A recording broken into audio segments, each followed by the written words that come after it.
Maligayang Pasko mga kapuso! At para mas daman nyo ang Pasko, narito ang ilang himig Pasko hatid ng mga inilevel up ang pangangaroling. Pusuan na yan sa report ni Joseph Moro. I can think of a better Christmas than my wish coming true. Ganito ang Paskong Pilipino, puno ng sing-along at pangangaroling. Pero kung ito ang kakanta,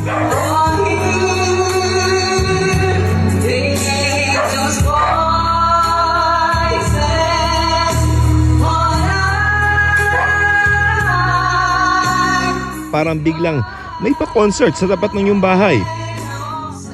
Bitbit kasi ni Daniel Abarico ang malaking speaker at mikropono at ang ilang nakantahan niya, tuwang-tuwa sa kanyang birit. Sukay na rin siya ng mga singing contest kaya performance level ang pangangaroling.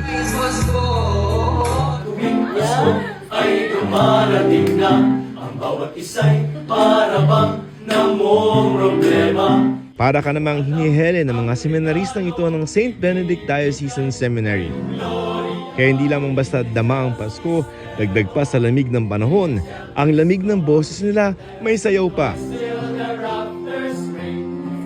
Mula Limanan, Camarines Sur, dumayo sila sa Maynila para mangaroling at kapag narinig na sila, Mga pastor sa sapsawan ay napupunan. parang dinalaw ka na rin ng mga kumakantang anghel.